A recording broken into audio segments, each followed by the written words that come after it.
Je suis venu ici aujourd'hui sur invitation de M. le maire Seth Diop, qui nous a invités dans le cadre d'un projet qu'il a donc créé ici dans la commune de Diokoul qu'il dirige, et qui est un projet agro-industriel, et pour lequel donc il a quand même fait un certain nombre, en tout cas non seulement, il a pris les dispositions nécessaires pour délimiter 375 hectares, et puis la délibération également a été faite par la municipalité de Diokoul. Et par ailleurs, il a donc fait un certain nombre de démarches pour rechercher les moyens depuis 2018 pour pouvoir réaliser le projet en termes de financement et d'aspects techniques en termes de production. Il s'est trouvé qu'il a eu des résultats, mais qui n'ont pas permis de concrétiser le projet.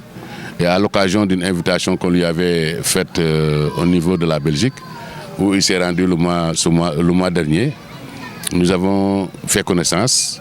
Et nous avons travaillé ensemble sur le projet. Il nous a fait comprendre les objectifs de ce projet et tout ce qu'il avait eu à réaliser dans le projet. Et donc, il nous a convaincus véritablement sur la qualité du projet et également le sérieux par lequel le projet a été non seulement conçu, mais mené jusque-là.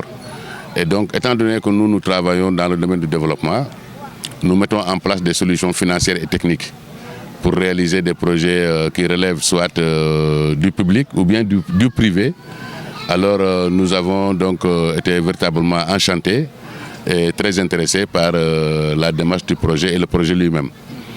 Parce que nous disposons d'un programme d'investissement qui est un programme d'investissement international qui est réalisé dans plusieurs pays dans le continent africain, même si nous travaillons aussi dans d'autres pays non africains. Et donc, nous avons aussi voulu que le Sénégal puisse profiter de ce programme-là pour pouvoir réaliser donc, un certain nombre d'investissements dans le domaine agro-industriel. Et par la chance, nous avons eu l'occasion de faire connaissance avec le maire Seth Diop, qui avait déjà son projet agro-industriel. Et c'est sur cette base-là que nous sommes venus ici aujourd'hui, pour que la commune de Diokoul soit la première commune où nous allons pouvoir faire les premiers investissements dans le pays. Donc en quelque sorte, la commune de Diokoul va servir de laboratoire pour nous. Bien entendu, ce que nous souhaitons, c'est pouvoir continuer dans toutes les autres communes du Sénégal qui disposent, n'est-ce pas, de terres suffisamment larges pour pouvoir développer de grands projets agro-industriels, parce que dans le projet aussi, non seulement il y aura l'agriculture, il y aura donc de l'élevage en process intensif, c'est-à-dire les rendements seront très élevés parce que nous utilisons des technologies très avancées pour faire tout ce travail-là. Mais il y aura également toute la chaîne industrielle de transformation de tout ce qui sera produit. Et cela va nous permettre de créer beaucoup d'emplois pour que la population en général, hommes et femmes, jeunes et moins jeunes, puissent trouver des emplois dans le cadre de ces projets.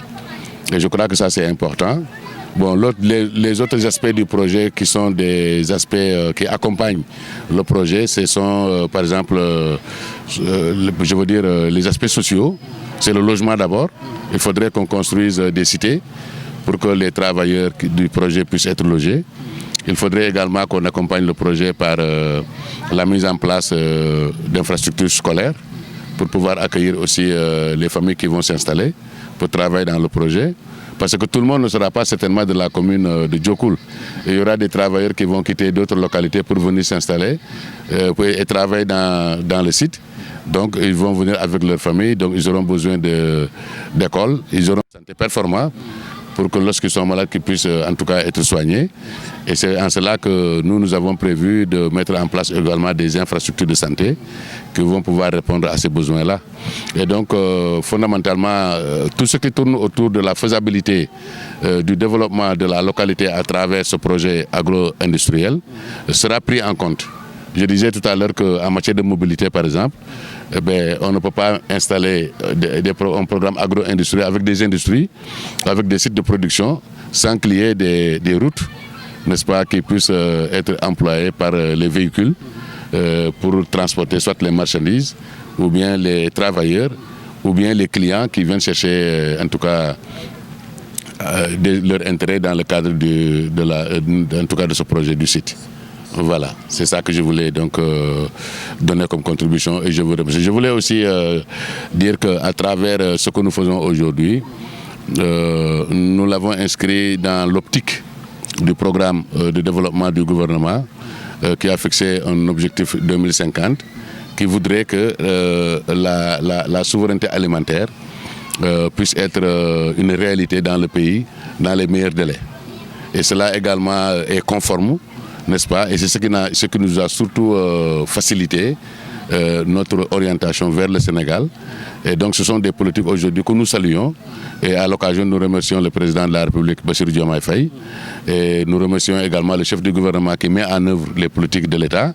Donc, et qui vise essentiellement, donc, dans un premier temps, cette autosuffisance alimentaire, n'est-ce pas, cette souveraineté alimentaire. Jouer un rôle, en tout cas c'est ce que nous souhaitons, nous allons jouer un rôle fondamental dans l'atteinte de cet objectif-là que s'est fixé donc les autorités du pays.